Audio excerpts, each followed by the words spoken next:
my name is Marcello. Welcome to the Source AV Design Group's YouTube channel. Today we will look at the Quad ERA1 open back planar magnetic headphones. This video will primarily discuss my impressions of the headphones regarding build quality, design, and sound quality. For viewers unfamiliar with Quad, they are a British hi-fi manufacturer founded by Peter Walker with a rich history of manufacturing high-fidelity amplifiers dating back to the 1950s. In 1956, Quad introduced the first full-range electrostatic speaker. Quad continues to manufacture electrostatic loudspeakers, ribbon bookshelf speakers, high-fidelity amplifiers, preamplifiers, CD players, DACs, tube amplifiers, and of course, the headphones featured in this video, the Quad ERA1. The ERA1 is Quad's first headphone, and though it is not new, it tends to fly under the radar with so many other headphones available today. The ERA1 incorporates an ultra-thin electrically active diaphragm, which is thinner than human hair, yet extremely strong and highly elastic according to Quad. Using a precisely arranged magnet system and Quad technology for nonlinear vibration suppression allows the drivers to have an extended frequency response. According to Quad, the metal cavity behind the drivers is specially designed for optimal acoustic performance, with the drivers closely matched to ensure spacious, three-dimensional imaging. The ERA1 has an impedance of 20 ohms, a sensitivity of 94 dB per milliwatt, an FR of 10 to 40,000 Hz, a total harmonic distortion, or THD, of less than 0.2%, and a weight of 420 grams without the cable. The build quality is what I would expect for a headphone that is $799.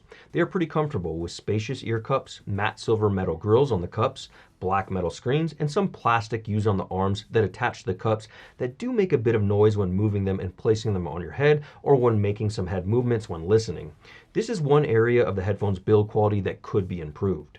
The two sets of user replaceable pads are spacious and comfortable, with one set of pads covered with what feels like synthetic leather on the outside and soft fabric that touches the face and head with a perforated synthetic leather inside, giving the headphones a bit more laid-back sound, and the other set of pads, which are thicker and made of perforated sheepskin leather, giving the better overall sonic performance in my experience, producing a larger and more accurate soundstage with more detailed reproduction. I appreciate that Quad has included two sets of pads, allowing the user to decide what kind of listening experience they want, depending on their mood or the music they are listening to. Using a plastic snap-in system for the included two sets of ear pads, swapping the pads was a breeze if some care is taken not to break the plastic pins of the pads when swapping them out. The padded leather head strap allows the cups to be adjusted by pulling them down or pushing them up for different size heads. Depending on your head's shape and size, you may experience a slight hot spot from the headband when listening, but this will come down to the individual user. The cups have a bit of swivel, which is excellent, allowing them to better seal and fit for many different users. One of my favorite things about the build is a simple thing, but something I wish all manufacturers took notice of, which is the placement of the 3.5mm connection jacks on the headphones, which sit on the back of the cups, allowing the cable to fall in place and stay out of the way when listening. The 54-inch included cable is of average quality, jacketed in a fabric material terminated in a 3.5mm connection with a screw-on gold-plated 1/4-inch plug adapter. The hard-shell zippered storage case is of good quality and easily fits both sets of pads and the included cable for transporting to and from the office, or if you wish to bring them when you travel for hotel listening. The Quad ERA1 is $799 and includes a 1-year limited warranty from the manufacturer, which can be extended for 3 years according to Quad's website when registered. You can purchase the headphones directly from the links in the video description and read more about them on our website. So let's talk about how the ERA1 headphones sound. Before we do that, we want to thank all of our new subscribers and the support you have shown us and our channel. We appreciate every one of you. YouTube shows us that many of you who watch our videos still need to be subscribed, so please consider subscribing today and sharing our channel with friends you think might appreciate our content. Thanks again. Back to how these Quad headphones sound. I was pleasantly surprised by how enjoyable the ERA1 headphones sounded, never sounding fatiguing or offensive in any area of their FR.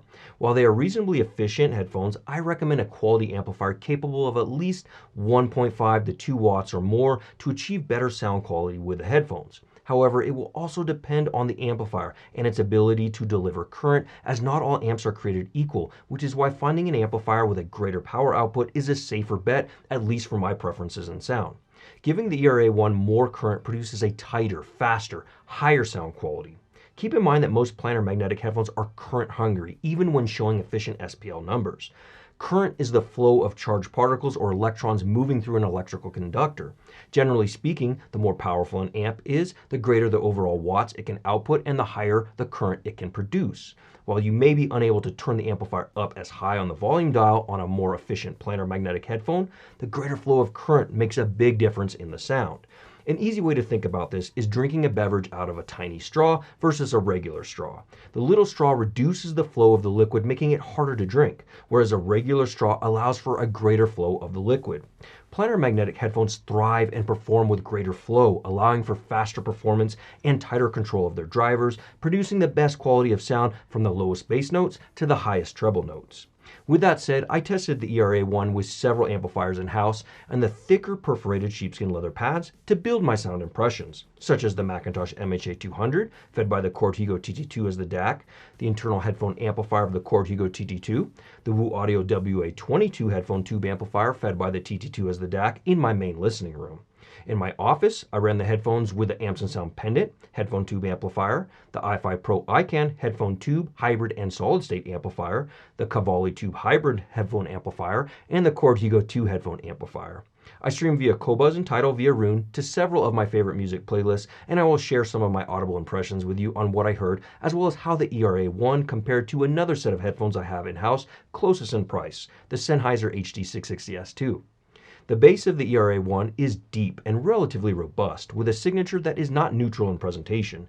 The sub-bass reaches deep, and the mid-bass also sounds like it has a lift that helps create a punchy sound quality. Bass-heavier produced modern pop or electronic music from The Weeknd, Billie Eilish, Dua Lipa, Rufus Du Sol, or Bob Moses can present the bass with a bit of bloom and boom, especially when paired with tube amps that some listeners will enjoy. However, listening to metal, hard rock, and rock, the bass regions, while still elevated, tended to sound a bit more natural and complementary to those genres of music. For listeners who like more neutral bass presentation, you will want to pair the headphones with a more analytical sounding amplifier that doesn't further color the bass regions. Of the amplifiers I have in-house, the two amplifiers, in my opinion, that perform the best overall for bass reproduction and overall sound synergy for the ERA1 headphones were the Chord Hugo TT2 and the Chord Hugo 2 solid-state amplifiers.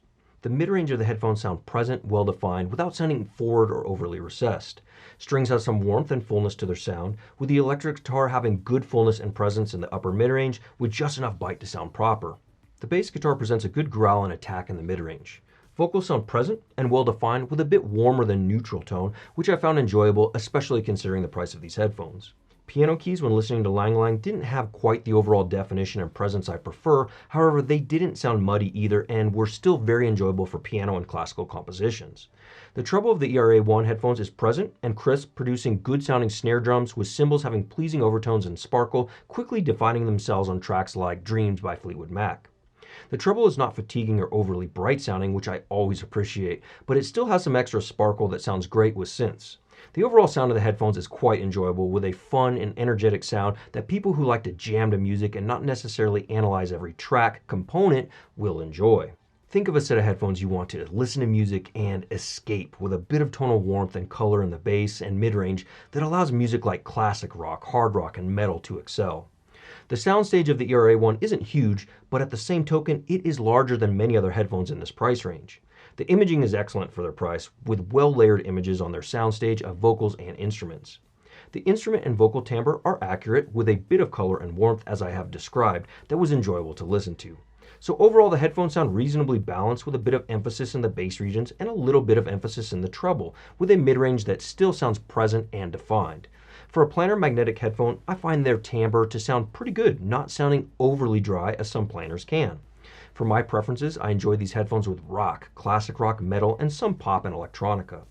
Comparing the Quad ERA1 headphones with the Sennheiser HD660S2, there are some distinct differences in the sound quality, as one would expect, since one set of headphones is planar magnetic and the other is dynamic. Listening to Friend of the Devil from the Grateful Dead, the ERA1 has superb imaging, speed, and definition of the strings on this song.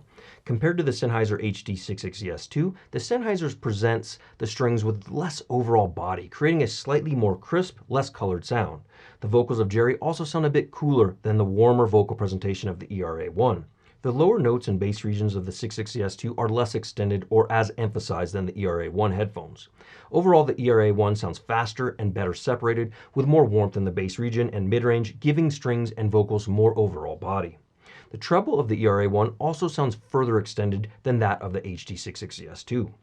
Listening to Dreams from Fleetwood Mac, the bass guitar and cymbals have more presence and definition when listening to the ERA1, also presenting Stevie's vocals a bit warmer and closer on the soundstage, creating a more romantic sound compared to the slightly less full-bodied and more distant vocals of Nick's when listening to the HD660S2.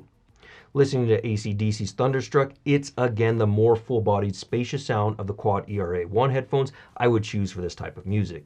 While the HD660S2 has a tighter, more dynamic sound, the overall sound signature of the ERA1 plays better for my preferences with hard rock and metal.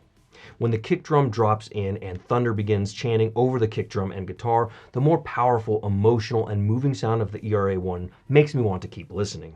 While the less colored sound of the HD660S2 sounds fantastic, the Quad ERA1 is on another level. For $200 more, if you like the FR of the ERA1, you are getting a larger soundstage, better detail presentation, better imaging performance, and a more full-range sound when appropriately amplified. My ultimate preference is running the Quad ERA1 headphones with a solid-state Chord Hugo TT2 and Chord Hugo 2, as these two headphone amplifiers have the most neutral sound signature and optimal power and current to allow the headphones to perform their best, as well as from a sound synergy perspective. I recommend you listen to and consider the Quad ERA1 headphones if you are in the market for planar magnetic headphones under the $1,000 range. Of course, we all hear a bit differently and have different source equipment and amplifiers, so if you can give them a listen before buying with your audio rigs, that will ultimately be the best way to tell if they are the right fit for you. If you are in SoCal, stop by and hang with us and give them a listen, along with about 60 other headphones in our headphone bar. If you are interested in trading up your old headphones, amplifiers, or other gently used audio gear for a new set of headphones or a new amplifier, check out the links in the video description to our trade-up program, and don't forget we will price match other authorized dealers. We have some cool videos coming this year with new product announcements, so please consider subscribing to our channel today. From $150 earphones to multi-million-dollar home audio, cinema, and automation systems, TSAV is a hi-fi enthusiast paradise for building the system of your dreams. So let's start the conversations in the video comments on what you think of the Quad ERA1 headphones. While you're there, smash that like button for us. Until next time, friends, remember, let the music be your guide.